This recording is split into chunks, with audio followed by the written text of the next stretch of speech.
Meron tayo dito nga ayusin isang rice cooker. So kung makikita nyo siya, ano, ang tagal na to. Malamang naka-stack. Matagal na naka-stack mga kadiskarte. Ito yung power cord nya. So yan po yung tatak nya, standard. Ito yung warm at ito naman yung cook.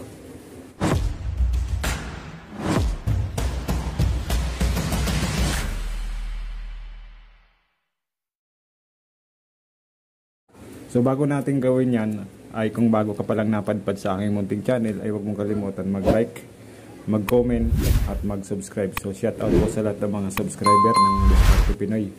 Maraming po salamat sa inyong walang sawang pagsubaybay sa aking YouTube channel, ang Diskarte Pinoy. So ang gagawin natin guys ay testerin muna natin tong power cord. So ang tawag dito guys ay power cord.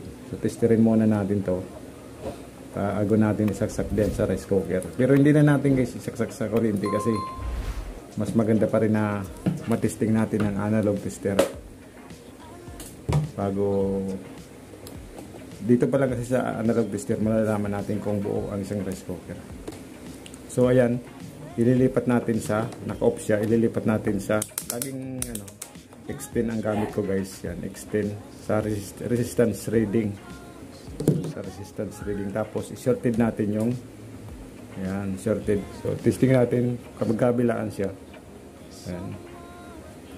So pag nakita na siyang gumalaw na, ibig sabihin okay, konektado. Dito naman tayo sa kabila. So ibig sabihin guys, okay itong power cord. So ayan guys, pag ano nyo lang yan, ilagay nyo lang dito sa power cord, yan, ganyan lang gagawin mo. Tapos gagawin natin dyan, lalagyan natin ng pabigat or itong ipupus natin or itulak natin ito, screwdriver. So itulak natin guys, yan, nakatulak siya, tapos baba natin to. And kung nakikita nyo yung analog tester natin, wala siyang reaksyon, hindi siya pumalo, hindi nagkaroon ng reading. So ibig sabihin ay may sira sa loob. Bubuksan natin yung ilalim, puro kalawang na. Pinaghalong kalawang saka yung malamang yung parang arinas eh, agad yung sira, madali mo siyang makita. So yan yung loob ng rice cooker guys. Tuturo ko lang kung ano ang mga parte.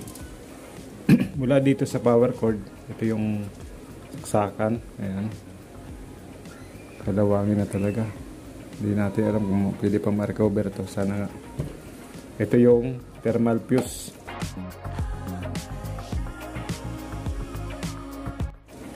Ayan, nakabalot na puti, thermal fuse ang tawag dyan guys.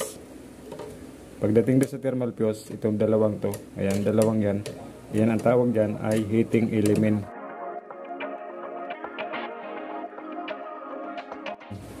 So kapag putol na yan, heating element, pag putol na yan, hindi na umiinit. So ayan, pero kalimitan na napuputol o nasisira kapag may problema ang isang rice cooker, ito, thermal fuse. So yan, thermal fuse guys ay 10 amperes, papunta siya sa heating element. Ito naman yung thermostat.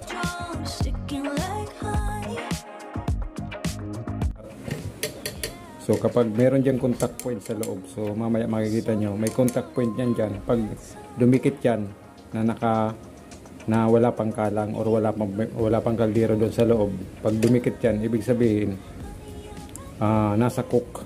Yung ilaw indicator niya, nasa cook. So, papakita ko nyo sa inyo. At ito naman yung switch. So, nandito guys yung switch.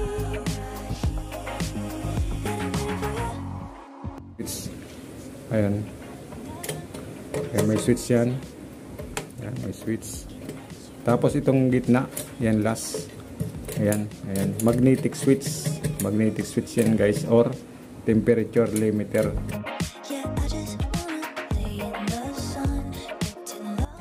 So kapag in-ina or malapit na maluto, bumibitaw na yan. So yan, ang tawag dyan guys ay temperature limiter. So ngayon guys, ang gagawin natin ay i-check natin tong thermal fuse. So check natin yan, thermal fuse na yan. Laging i-shorted para alam kung okay pa, kung okay yung ano, hindi nagalaw. So lagay niya dyan, tapos dito. So ibig sabihin guys, walang connection. So ang sira niya agad maliban dun sa iba, ito na sira yung thermal fuse na 10 amperes. So 10 amperes yan, sira. Tanggalin natin.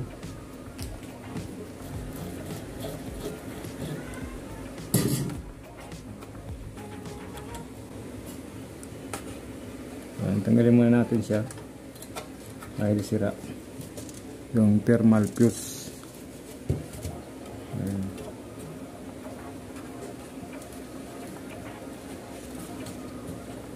So pagtanggal nitong saksakan na to, ayan, pagtanggal na yan, meron naka-clip lang yan. Ayan, clip. Kita nyo yan, dalawang yan. Ito. Ayan na lang yan, ibuka nyo lang yan. Buka.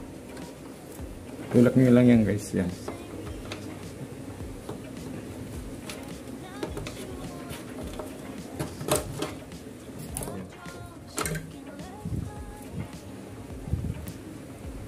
So ito yung thermal fuse, tanggalin natin dito.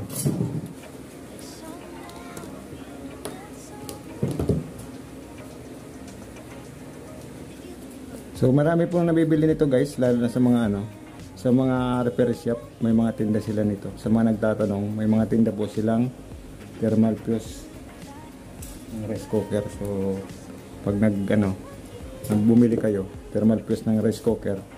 So ayan yung thermal fuse. 10 amperes, 165 degrees Celsius. So yan ang protection ng rice cooker. Siyempre hindi lang rice cooker guys, doon mismo sa bahay nyo. Maaari kasi kapag walang thermal fuse, maaari magkaroon ng problema. Ang kakalat yung yung apoy. So bago man kumalat yun, puputok na agad to. So bago natin ikabit yan, bago natin linisan guys, ang heating element ay kailangan natin i-check kung buo ba o hindi. So check natin. So pumalo, okay pa. So nakita niyo okay pa yung heating element, pumapalo pa siya. Tapos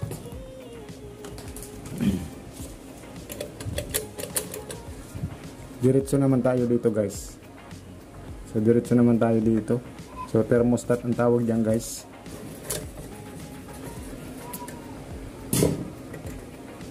Yan. Ito yung thermostat. Thermostat yan guys ang tawag diyan. So dikit na dikit. Ayan.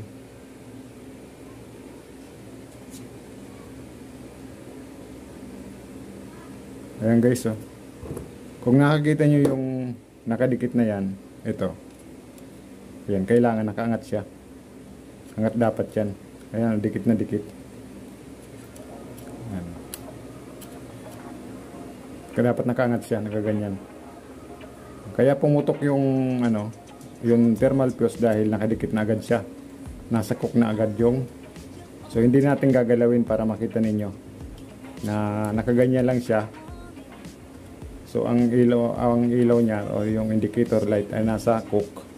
So hindi natin gagalawan at para naman makita ninyo kung totoo ba yung sinasabi ko. May na natin ilagay guys. Ayan, mamaya na lang pala natin ilagay para malinisan natin. Para malinisan natin kasi ayan, may mga parang asin eh. Dito naman tayo sa diyan naman tayo guys sa dito sa temperature limiter. So kapag mahina ng spring, hindi na bumabalik yan. Kailangan ng palitan yung spring. Ang tawag diyan guys ay temperature limiter or magic switch or magnetic switch pala, hindi magic switch. Tanggalin natin to. Ganyan lang pagtanggal niyan. Likuin mo lang. Papalitan din natin to.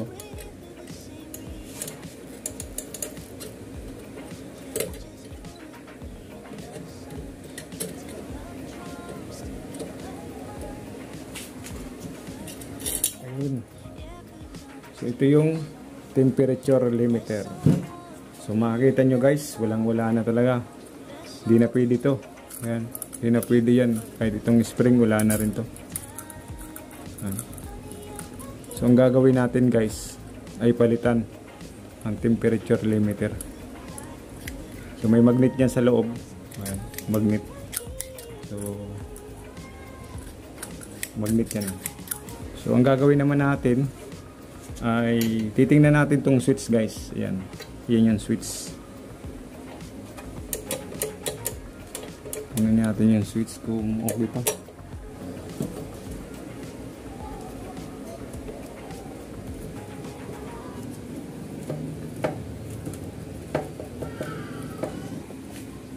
Ito guys yung switch. Ayan.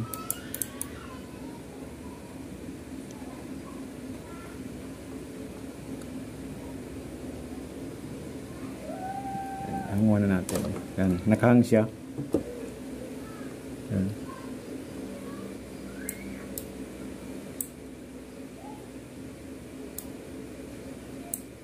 So itong switch nito, pag hindi yun napindot, naka-open. Pero pag napindot siya, naka-close. So ayan. So ibig sabihin, okay pa to. Ayan, okay pa siya. Balik natin.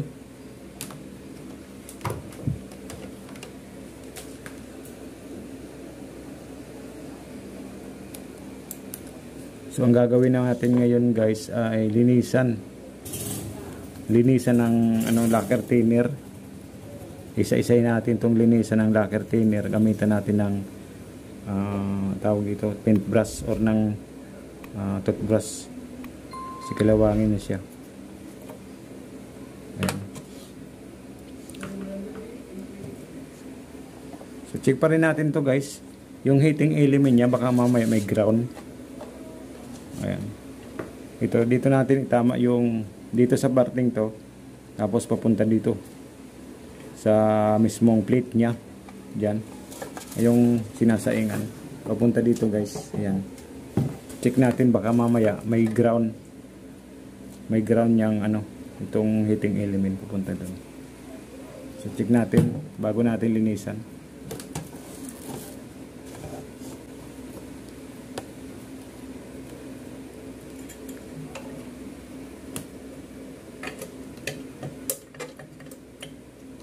So wala naman.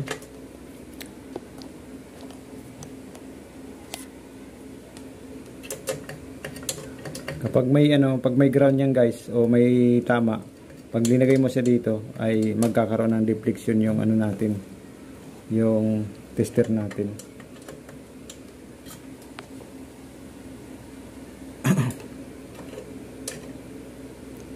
So wala naman siyang problema. So ngayon lilinisan na natin siya guys ng lacquer thinner. So ayan guys, nalinisan na natin. Okay na siya. Ayan, nilinisan ko na lahat. Pati yung ilalim nitong itong plate, itong heating element. So nilinisan ko, tinanggal ko rin yung mga tornilyo. Ayan, okay na siya. Bali ang ginamit natin dito ay pinong liha, tapos lacquer thinner. So mamaya pagkatapos ng pag okay na sa lahat, pupunasan ko na ito ng malinis na basahan. So ayan, okay na. So ang gagawin naman natin ganyan guys ay lalagyan na natin ng koneksyon. Babalik na natin yung mga koneksyon, yung bagong thermal fuse. So bago natin ibalik ay kailangan natin i-tester at makita rin ninyo yung luma at bago. So ito yung luma guys, at ito naman yung bago. So yan yung bagong thermal fuse. So titesterin natin at nang makita din niyo, kasi may nagsasabi na bakit daw hindi pinakita yung pag-test ng thermal fuse. So ano lang yan guys, parang wire lang yan dito, isang wire lang yan papunta doon. Yun nga lang, madali siya mag-break once na sobra ng init. So unahin natin yung lumang thermal fuse na 10 amperes. So ito yung luma. Ayan, luma. Lagay mo lang dito. shorted muna natin para makita rin nyo. Yan, tapos lagay nyo dito kung gumagalaw. Pag gumalaw, ibig sabihin okay. So wala siya. Wala. So ito naman bagong thermal fuse. Ito yung bagong thermal fuse guys. Ayan. So kung nakita nyo gumalaw, okay siya. So pagkapag ganyan, okay yan. Kahit balik-balik ta rin nyo yan guys, walang problema. Pag pinabit niya, walang problema. Kasi ano lang yan, thermal fuse. Isang wire lang or malit na element na nandito sa loob. So ayan, ikabit na natin to.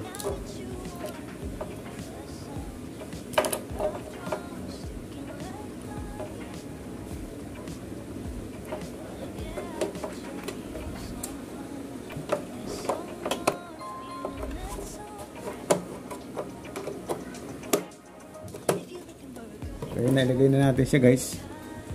Ayan, nalagay na natin. Tapos lalagyan natin ng cover.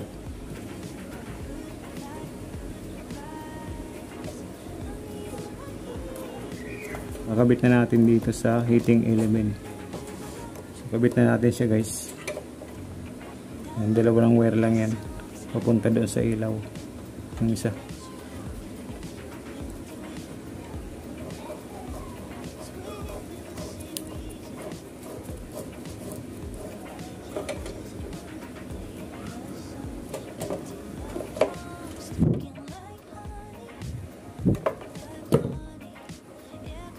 So ayan, nakabit na natin siya guys.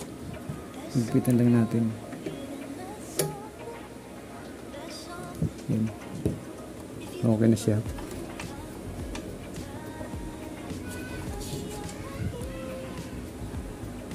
So kabit na natin. Bali yung thermostat dito siya nakalagay. Ayan. So hindi muna natin guys gagalawin para makita niyo yung ilaw. Hindi muna natin gagalawin. Nakadikit siya.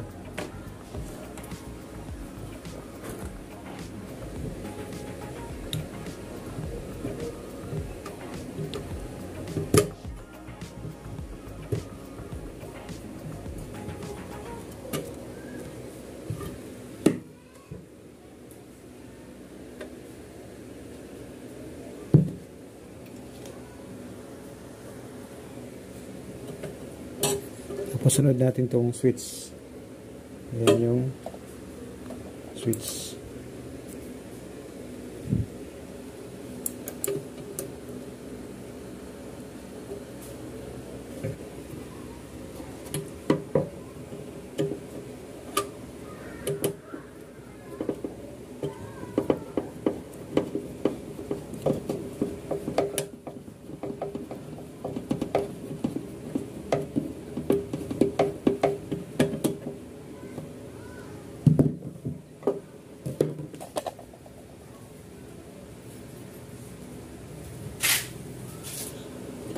So ayan, nalagay na natin yung switch guys. Ayan.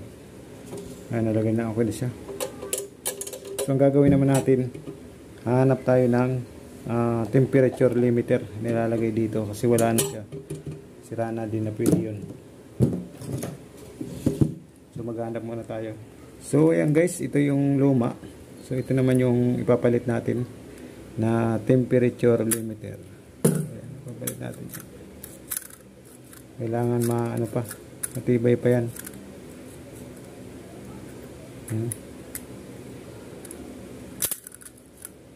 So ayan, ipalit na natin siya guys.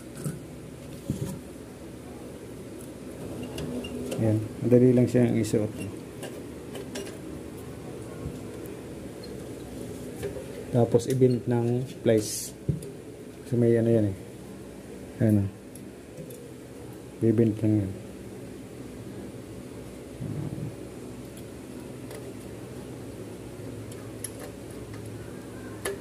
Maganda paglunglas. Yan, okay na siya. Tapos siyempre yung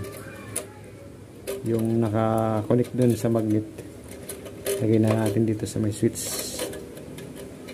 Puntang switch.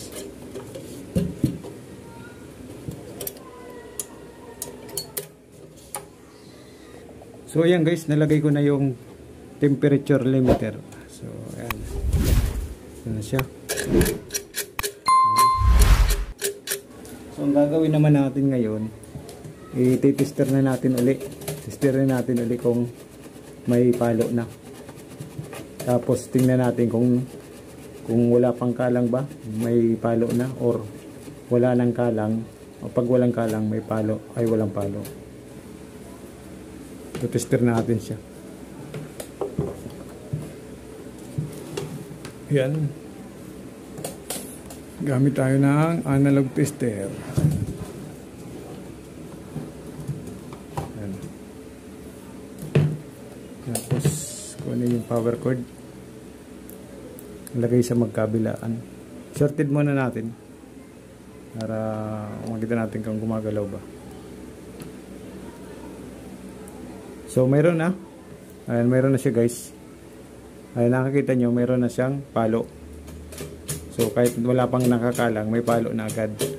So ito po yung sinasabi ko kanina, hindi ko ginalaw yung sa thermostat. So yun ang problema niya guys, ay doon sa thermostat. Yung ano niya, yung cook o yung light indicator ay nasa cook. So kapag ganyan, ang problema pag may reading, ang problema guys ay nandun sa thermostat. So pupunta natin yung problema. Kailangan kasi wala siyang reading once na wala pang kalang or wala pa nakalagay na kaldero sa loob. So pupunta natin.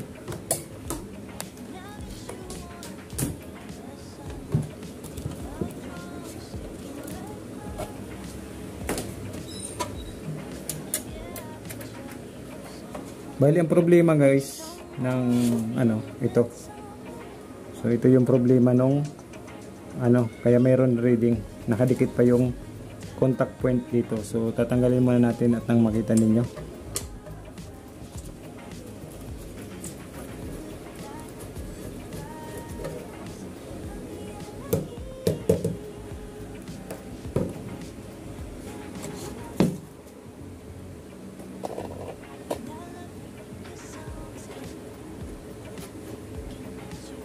Ayan, kung nakakita nyo siya guys. Ayan. Ayan. Kita ba? Ito. Kita nyo ba yan? Nakadikit siya. Ayan, nakadikit. Kailangan kasi nakaangat yan. Nakaangat ang bagya. Ayan, nakaangat dapat yan. Ayan. So, gagawin natin dyan. Paangatin natin. So, paano nga ba paangatin ang contact point sa thermostat or dito sa thermostat? So, tatanggalin mo lang to. Ayan, tanggalin mo lang siya guys. Ayan, tanggalin natin siya.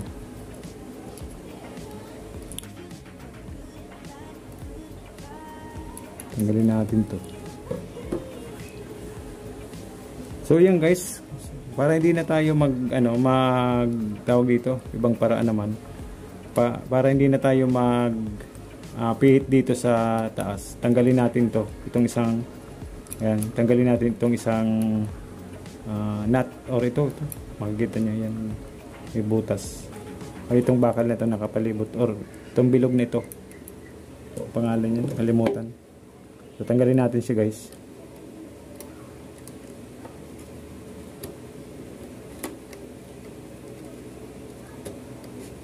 Ayan, napihit. Ayan.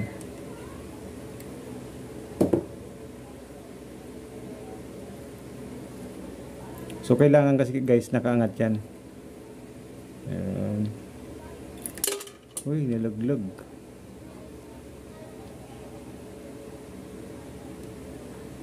Ano ba yun?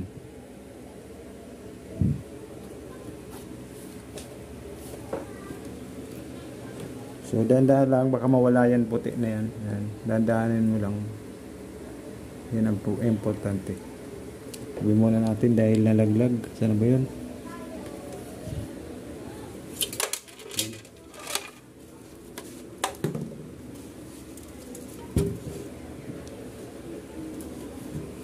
Ito. Delikado ito pag nawala. Natin sa pin. Panigurado. Pag nahulog, mayroon sa pin.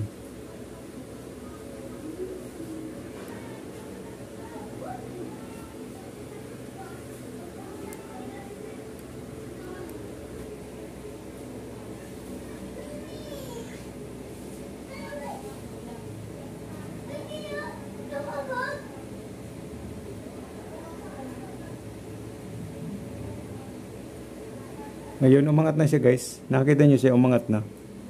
Umangat na yung contact point. Ayan. Pag umangat na siya, hayaan nyo na. Huwag nyo nang pitin ng maigi. Ayan. Pitin pa na natin. Okay. So, ayan guys. Nakita nyo. Ayan. Nakaangat na siya. So, hindi na natin dito, kasi dati ay pinipihit natin dito sa, may pinipihit kasi dito.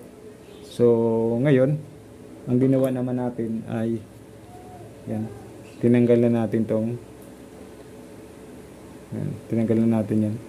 So bahala na kayo kung anong pangalan yan, basta galing siya dito. So pasensya na kayo at nakalimutan ko yung pangalan nito. So ayan guys, nakaangat na siya. Ibabalik na natin. So ganun lang ang gagawin nyo. Sa susunod na kayo ay gumawa, ay tanggalin nyo lang to. Ayan, nakaangat na. So, ibalik na natin.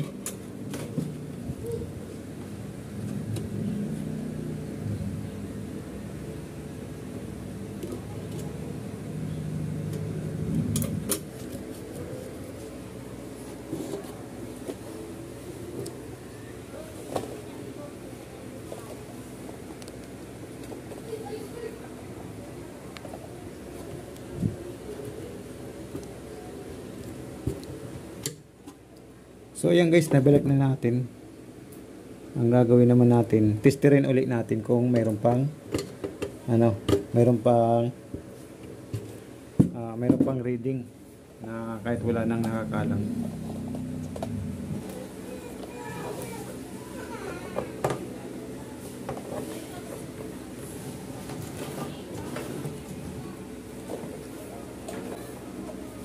Nalaglag ang tester. So, kailangan ingatan yung tester. Kasi mahalaga ito para sa mga technician. Buti hindi nabasag. So, ngayon guys, titesterin na natin. Ayan, testerin na natin. Kapag wala nang reading na nilagay natin na hindi pa natin ginagalaw yan, ibig sabihin okay na siya. So ayan, wala nang reading guys. Ayan, wala nang reading. So kapag ginalaw natin to, saka magkakaroon ng reading. So nakikita niyo siya. Ayan, may reading na. So ibig sabihin guys, kapag ganyan, kapag wala pang reading, ang ilaw or yung light indicator ay nasa warm. Kapag ginalaw natin to, ayan, ang ilaw ay nasa cook. Ayan. So ayan, okay na siya guys. So ang gagawin naman natin ngayon ay sasaksak para makita ninyo yung ilaw kung nasaan. So ngayon guys, sasaksak na natin para makita niyo yung ilaw. Ayan, tingnan niyo maigi yung ilaw kung nasaan. Kung nasaan yung light indicator. Ito yung warm at ito yung cook. Itong kulay pula, itong kulay orange ay warm. Saksak na natin siya.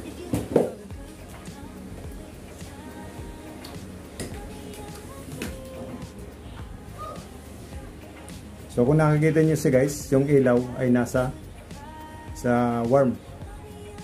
So kapag binindot natin to, ang ilaw ay nasa cook.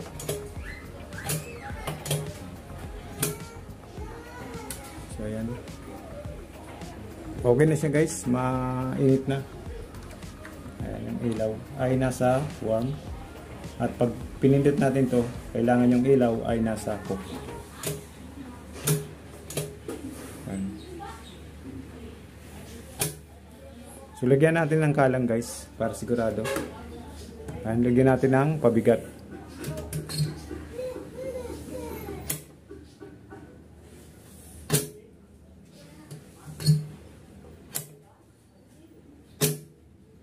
So ayan, okay na. Mainit na. Ayan, mainit na siya. So hanggang dito na lang guys ang aking video. At bali ang mga pinalitan natin dito, naging overall talaga. Lininisan ng maigi. So nakita nyo naman kanina ay Halos hindi na makilala tong rice cooker na to sa dami ng dumi sa loob. So na-stuck na siguro ito. So ang pinalitan nga pala natin dito guys ay thermal fuse. Ayan, thermal fuse. Temperature limiter. Itong thermal fuse, temperature limiter. Tapos in overall lininisan natin ang buong rice cooker. So hanggang dito na lang guys ang aking video at sana po ay nagkaroon kayo po ng konting idea tungkol po dito sa ating ginawa. Maraming po salamat at magandang araw. Ingat po kayo lagi.